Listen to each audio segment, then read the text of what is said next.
Guys welcome to start coding channel और आज हम बात करेंगे कर्सर एआई की। पहले मैंने बात करी थी विंडसर्फ एआई की। ठीक है, तो कर्सर एआई एडिटर को कैसे इंस्टॉल करना है और आज इसकी कैपेबिलिटीज को देखेंगे कि किस तरीके से ये हमारे लिए कोड को जो है रिव्यू कर सकता है और एक नई एप्लीकेशन अगर मैं कोई क्रिएट कर रहा हूँ वो कैसे इससे हम क्रिएट कर सकते हैं बेसिकली।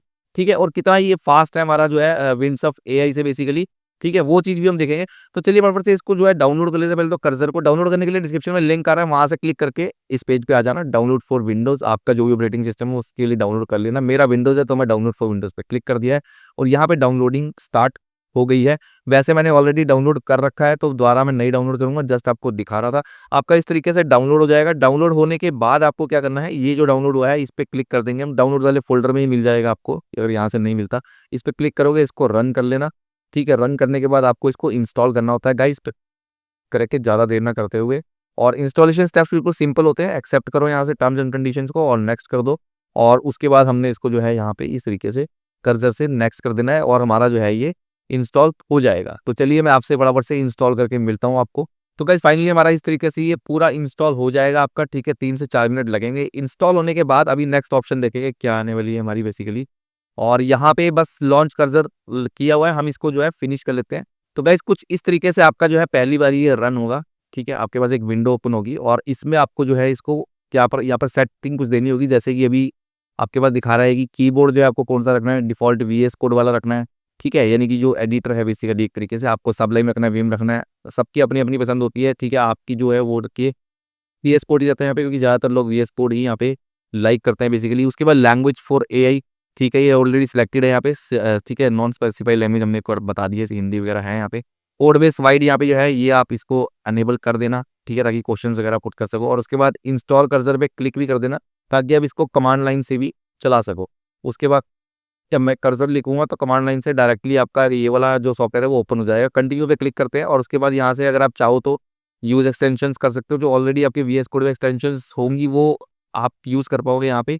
तो गाइस आप चाहो तो स्टार्ट फ्रॉम स्क्रैच भी कर सकते हो। ठीक है, अभी एक्सटेंशंस इंस्टॉल कर रहा है, अगर इसके करोगे तो ऑलरेडी आपकी जो सेटिंग्स है वो सारी इंपोर्ट हो जाएंगी। नहीं तो आप स्टार्ट फ्रॉम स्क्रैच पे क्लिक करोगे तो ये बिल्कुल स्टार्टिंग से देखो स्टार्ट करेगा। हमने स्टार्ट फ्रॉम स्क्रैच पे क्लिक कर दिया। ठीक है, चलिए मैं कंटिन्यू करता हूँ। तो मैंने कहा यार इतना आपको मैं यहाँ से दिखाई देता हूँ जब तक सेटअप हो रहा है ये। अब आपको यहाँ पे पहले लॉगिन करना होता है। ठीक है, तो लॉगिन पे क्लिक करेंगे। लॉगिन पे क्लिक करने के लिए और आपका अकाउंट क्रिएट होना चाहिए, तो आप साइन अप पे क्लिक करोगे तो भी आप अकाउंट क्रिएट कर सकते हो या फिर आप लॉगिन पे भी क्लिक कर सकते हो। तो यहाँ पे क्या आएगा, कंटिन्यू विद गूगल आप कर सकते हो और उसके बाद आप लॉगिन हो जाओगे। देखो लॉगिन कर रहा है मुझे ये। गाइस मैं यहाँ पे लॉगिन हो चुका हूँ। ठीक है, वो बोल रहा है कि आप कर्सर पे चले जाइए, आप लॉगिन हो चुके हो। तो इसको बंद कर देते हैं और हम लोग आ जाते हैं वापस यहाँ पे। अब यहाँ पे देखो आपके पास 3 ऑप्शन आएगी। या तो आप अपना एक प्रोजेक्ट ऑलरेडी जो है वो ओपन कर लो, पहले इसको मैक्सिमाइज कर लो यहाँ से। ठीक है, अब जो है अगर कोई आपके पास ऑलरेडी एग्जिस्टिंग प्रोजेक्ट है वो ओपन कर सकते हो, या फिर आप क्लोन करना चाहते हो रैपो को गिटहब से तो वहाँ पे क्लिक करोगे तो वो भी आप कर पाओगे बेसिकली। ठीक है, क्लोन रैपो पे क्लिक करके, और नहीं तो कनेक्ट वाया एसएसएच भी आप कर सकते हो बेसिकली। ठीक है, तो मैं ओपन प्रोजेक्ट यहाँ पे ओपन प्रोजेक्ट कर सकते हो आप। तो ओपन प्रोजेक्ट से जो है हमारा फोल्डर यहाँ पे पूछेगा कौन सा ओपन करना है। तो आप चाहो तो एक एम्प्टी फोल्डर या जो भी आप ओपन करना चाहते हो वो ओपन कर सकते हो। चलिए मैं आपको दिखाता हूँ। अगर मैं यहाँ पे एक फोल्डर ओपन कर लेता हूँ, क्योंकि मुझे इससे कुछ क्वेश्चन पूछना है, मेरे को कोड समझना है इससे। ठीक है, कर्सर एआई से। तो मैं एक जो है अपना ये पाइथन ट्यूटोरियल का सिलेक्ट फोल्डर कर देता हूँ ताकि मेरा फोल्डर जो है यहाँ पे ओपन हो जाए। ये फोल्डर ओपन होते ही हम लोग इससे एक फाइल ओपन करेंगे अपनी। ठीक है, जो मेरे पाइथन के ट्यूटोरियल है जहाँ पे मैं पाइथन सिखाता हूँ। ठीक है, उन ट्यूटोरियल्स में से एक फाइल उठाएंगे यहाँ पे abstraction.py। ये वाली फाइल मैंने यहाँ पे ली है। यहाँ पे एब्स्ट्रैक्शन का कंसेप्ट मैंने समझाया था बेसिकली। ठीक है, अभी इसका एआई एजेंट भी यूज करेंगे। ये देखिए आप साइड में ऑटोमेटिकली एआई एजेंट आएगा, यहाँ से आप टॉगल कर सकते हो। ठीक है, टॉगल एआई पेन यहाँ से गायब हो जाएगा, यहाँ से आ जाएगा आपका। तो यहाँ पे अब ये एआई एजेंट इसका साइड में चल पड़ा है हमारा कर्सर का, और यहाँ पे मेरी एब्स्ट्रैक्शन फाइल ओपन है। ये फाइल मैंने इसलिए ओपन करी क्योंकि ये मैंने जो है विंडसर्फ एआई का एक वीडियो बनाया था, लास्ट वीडियो था विंडसर्फ एआई का, उसमें भी मैंने यहाँ पे बताया था एब्स्ट्रैक्शन। विंडसर्फ एआई के थ्रू पूछा था हमने एब्स्ट्रैक्शन में क्या क्या मिस्टेक्स हैं और इसको एक्सप्लेन करो, तो विंडसर्फ एआई ने भी यहाँ पे एक्सप्लेन कर दिया था। अब इससे पूछते हैं सेम फाइल एक्सप्लेन करवाते हैं इससे कि बेसिकली इसमें क्या कुछ है मुझे बताइए। तो मैं बोलूँगा एक्सप्लेन एब्स्ट्रैक्शन फ्रॉम, या फिर सीधा लिखो ना एक्सप्लेन एक्सट्रैक्शन.py। ठीक है, बस इतना लिखते हैं, एक्सप्लेन मी कर दो या फिर इसको एक्सप्लेन मी abstraction.py। चलिए अब यहाँ से आपके पास ऑप्शन है मॉडल सेलेक्ट करने की। ऑटो कर सकते हो आप, क्लाउड का मॉडल सेलेक्ट कर सकते हो। ठीक है, मैं अभी तक क्लाउड यूज़ कर सकता हूँ, क्लाउड सोनेट मैक्स यूज़ कर सकते हो यहाँ पे। और ये वाला आपका पेड है मेरे ख्याल 0.05, लेकिन ये वाला आप हम यहाँ से कर पाएंगे। तो मैं इसको क्लाउड क्लाउड 3.7 कर लेते हैं। ठीक है, faster but less intelligent then max. कोई बात नहीं, हम क्लोड 3.7 लेंगे, यहाँ पे 3.5 भी लेंगे। और एजेंट जो है, अब यहाँ से एजेंट करना है, आस्क करना है, एडिट एजेंट भी रखना है आपको, इसको आस्क पे नहीं करना, क्योंकि हमें कोड के बारे में बातचीत करनी है, यहाँ पे कोड के बारे में पूछना है, तो इसको हम सेंड कर देंगे यहाँ से। तो गाइस इसने यहाँ पे देखते हो आप जनरेट करना शुरू कर दिया है बेसिकली। ठीक है, जैसे ही मैंने इसको प्रॉम्प्ट दिया, और अब ये बता देखते हैं पूरे का पूरा हमारे को बता पाता है या नहीं। अभी तो खुद ही अंडरस्टैंड कर रहा है, और अंडरस्टैंड करने के बाद ये हमारे को यहाँ पे डिटेल देगा बेसिकली। तो यहाँ पे ये बता रहा है भैया, Python file demonstrate the concept of abstraction dot P Y, it imports ABC and abstract method. ठीक है यार, बहुत छोटा बनाया है यार इसने गाइस, इतना इतना कम बेसिकली। अगर मैं विंडसर्फ एआई को दिया था ना मैंने, तो उसने काफी ज्यादा जो है मुझे बड़ा रिस्पॉन्स दिया था। ठीक है, उसके लिए मैं आपको डेडिकेटेड वीडियो दूंगा, जिसमें कि कर्सर एआई और विंडसर्फ एआई दोनों का मैं साइड बाय साइड कंपैरिजन दिखाऊंगा। लेकिन अब यहाँ पे देख तो भाई बहुत छोटा रिस्पॉन्स है as compare to Windsurf AI, उसमें की पूरा समझाया था बेसिकली।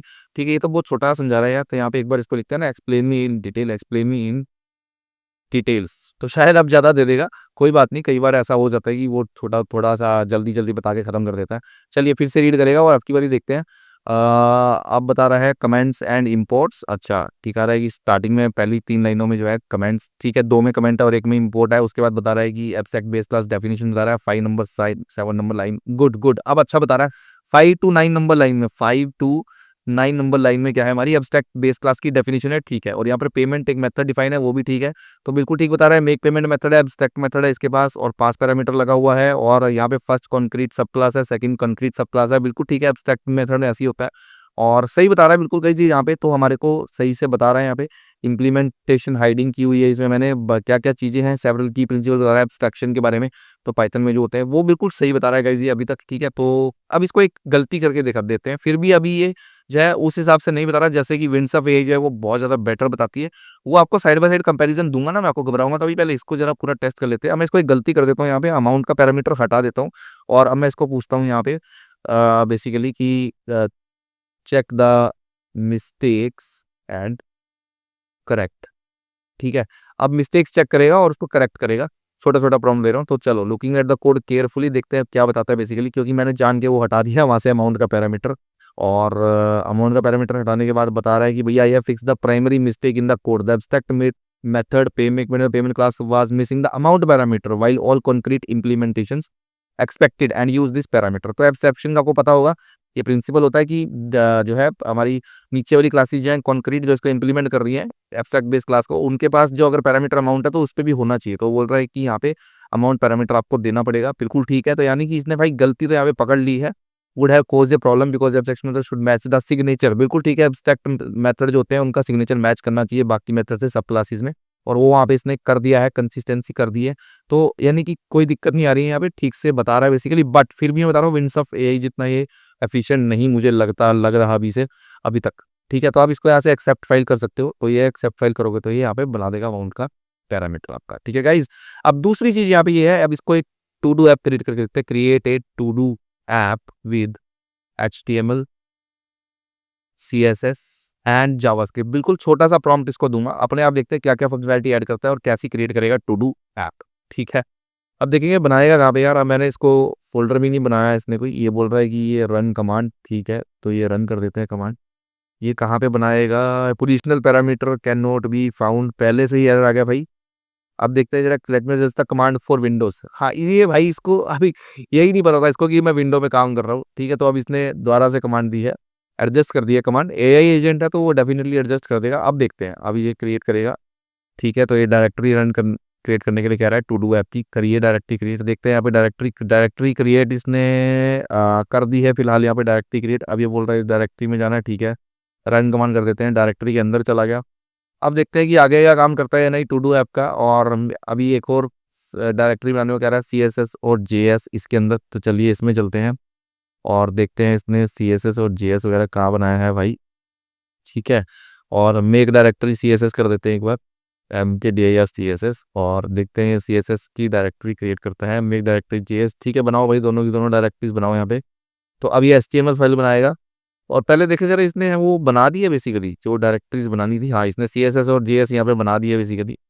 ठीक है, और यहाँ पे अभी ये हमारा जो है now let's create the HTML file, index.html file बना रहा है। अभी ये CSS जनरेट करेगा। ठीक है, तो देखते हैं CSS भी यहाँ पे जनरेट कर देगा हमारी ये, और index.html ये आ गई बेसिकली। अब ये CSS जनरेट करेगा यहाँ पे। अब ये एक्चुअली हुआ क्या, ये ऐसा क्यों आ रहा है रेड में, ये पता क्या कर रहा है एक्चुअली में, मैंने जो है विंडसप एआई का यूज करके भी टू डू ऐप क्रिएट करी थी और उसका कोड यहाँ पे पड़ा हुआ था। तो इसने क्या करा कि अब ये उसका कोड डिलीट करके अपने वाला कोड यहाँ पे डाल रहा है गाइस, आप देख सकते हो। ठीक है, विंडसप एडिटर की जगह पे ये अपना कोड यहाँ पे रखने वाला है। तो यहाँ पे इसने अपने हिसाब से अपना कोड बना दिया है यहाँ पे। जो विंडसप एडिटर का था वो देखा था कितना बड़ा कोड था, और इसका बहुत छोटा सा कोड है। और ऐसे ही अब ये बाकी फाइलों के साथ भी कर रहा है, जो कि हमारी जावास्क्रिप्ट की फाइल है, और जो जेएस की फाइल है, और जो सीएसएस की फाइल है, उनके साथ भी ये यहाँ पे इस तरीके से क्रिएट कर रहा है। तो ऐप डॉट जेएस इसने फोल्डर के अंदर अपनी बनाई है, इसको नहीं छेड़ा हमारे वाली ऐप डॉट जेएस को, विंडसप वाली को। ऐसे इसने स्टाइल डॉट सीएसएस भी सीएसएस फोल्डर के अंदर बनाई है बेसिकली। ठीक है, तो यहाँ पे इसने बना दी है, फीचर्स ऐड कर दिया, add new task, mark as complete, और रीडमी फाइल पड़ी थी उसको भी इसने क्या कर रहा है, ओवरराइट कर दी, जो कि विंडसप एआई ने जनरेट करी थी पहले। ठीक है, लास्ट वीडियो में। तो अब ये बोल रहा है कि आप इस फाइल को ओपन करो अपने वेब ब्राउजर में और आप जो है इसको रन कर सकते हो। चलिए इसको चला लेते हैं बेसिकली, और इस फाइल को ओपन करते हैं, index.html को अपने ब्राउजर में ओपन विद लाइव सर्वर कर देते हैं। जैसे ही ओपन विद लाइव सर्वर करेंगे, लाइव सर्वर एक एक्सटेंशन है, वो आप भी इंस्टॉल कर सकते हो गाइज इजीली। नहीं करनी आती तो मुझे बताना, मैं आपको कमेंट सेक्शन में बताऊंगा कैसे इंस्टॉल करनी है लाइव सर्वर की जो है एक्सटेंशन भी इसमें कर्सर में। ठीक है, तो आपका भी ये लाइव प्रीव्यू इस तरीके का चल जाएगा जैसा यहाँ पे मेरा चला है बेसिकली। तो लाइव प्रीव्यू हमारा कहाँ पे ये आ गया बेसिकली। ठीक है, तो इसने टू डू लिस्ट की ऐप तो क्रिएट कर दी है। अब यहाँ पे एक ऐड देखते हैं बेसिकली, एक go to park at 5 AM morning. ठीक, 5 AM, ठीक है, ऐड करते हैं। और ठीक है, इसने ये बना दिया है, एक टास्क लेफ्ट अभी बोल रहा है कि एक्टिव नहीं है, और इसको अगर हम क्लिक कर देते हैं कंप्लीट, नया टास्क ऐड करते हैं बाय क्लॉथ्स। ठीक है, बाय क्लॉथ्स इसको भी ऐड कर लेते हैं। तो दूसरा टास्क भी ऐड कर दिया, अब इसको कंप्लीट कर देंगे, इस पर क्लिक करेंगे, कंप्लीट हो गया। और अब देखते हैं यहाँ पे एक्टिव में क्या आ रहा है, एक्टिव में एक ही आ रहा है, कंप्लीटेड में एक आ गया, यहाँ पे 1 टास्क लेफ्ट रहेगा। ठीक है, तो यहाँ पे ठीक से काम कर रही है हमारी टू डू ऐप, कोई भी दिक्कत नहीं आ रही है। इसकी रिस्पॉन्सिवनेस हम चेक कर सकते हैं, वो तो रिस्पॉन्सिव ही होगी है क्योंकि भाई सेंटर में बनी हुई है। तो आप देख सकते हो इसकी रिस्पॉन्सिवनेस, अगर मैं देखना चाहूँ यहाँ से आप इसको देख सकते हो। और ये देखो आप यहाँ से मोबाइल इसका छोटा कर रहा हूँ तो इस तरीके से आ रही है, इतने मोबाइल साइज पे चलेगी, यहाँ तक रिस्पॉन्सिव है। ठीक है, तो रिस्पॉन्सिव भी है, कोई दिक्कत नहीं है, यहाँ पे टास्क भी आप ऐड कर पा रहे हो। और आपकी जो सेव हो रही है वो यहाँ पे हो रही होगी। ठीक है, नेटवर्क में जाओगे मैम एप्लीकेशन में, तो यहाँ पे जो है आपकी लोकल स्टोरेज पे यहाँ पे इस डेटा सेव कर रहा है इसका, आप देख रहे हो यहाँ पे इसको सेव कर रहा है बेसिकली डेटा को। फूड हब कार्ट, हाँ ये आ गया, देखो गो टू पार्क एट 6 यहाँ पे रख रहा है ना, टास्क के अंदर रख रहा है बेसिकली। ये देखो गो टू पार्क वाला एक बनाया इसने, और कंप्लीटली ट्रू हो गया और इसका कंप्लीटली फॉल्स हो गया। तो यहाँ पे इसने क्रिएट तो कर दी है भाई। ठीक है, विंडसप ने भी सेम ऐसी सी क्रिएट करी थी यहाँ पे, और ये सारे फीचर इसने ऐड कर दिए, delete task, fill task by status, clear completed status. तो ये सारी चीज़ें हम यहाँ पे कर सकते हैं, जो इसने बताई। यहाँ पे क्लियर करना है आपको जैसे यहाँ पे स्टेटस, तो वो भी हम कर पाएंगे। इसको बंद करते हैं, यहाँ से देखो क्लियर कर दिया स्टेटस, और इसको भी क्लियर कंप्लीटेड कर देते हैं, क्लियर कंप्लीटेड कर दिया। और उसके बाद कंप्लीटेड में यहाँ पे कुछ नहीं आ रहा है, एक्टिव में आ रहा है, इसको भी हम यहाँ से चाहे तो क्लियर कर सकते हैं। तो यानी कि हमारी बढ़िया काम कर रही है, कोई भी दिक्कत नहीं आ रही है गाइज यहाँ पे हमारे को कर्सर एआई यूज़ करने में। लेकिन विंडसप एआई मैं कहूँगा इससे ज़्यादा बेटर है। ठीक है, वो ज़्यादा अच्छी है, और विंडसप एआई जो है ज़्यादा बढ़िया से काम करता है। मॉडल ला की वो भी सेम यूज़ कर रहा है, लेकिन उनकी मुझे इससे कहीं गुना बेटर लगी कर्सर एआई से गाइज। तो बस यही था आज की वीडियो पसंद है तो वीडियो को लाइक करना, और कर्सर एआई के बारे में आपको पता लग गया होगा किस तरीके से काम करती है ये। बाकी मिलता हूँ फिर आपसे एक और नेक्स्ट एआई वीडियो में। कमेंट करके बता देना मुझे कमेंट सेक्शन में क्या चीज़ आपको और चाहिए बेसिकली एआई से रिलेटेड। एआई एजेंट्स के बारे में बात करेंगे आने वाले वीडियो में। तब तक के लिए गुड बाय गाइस।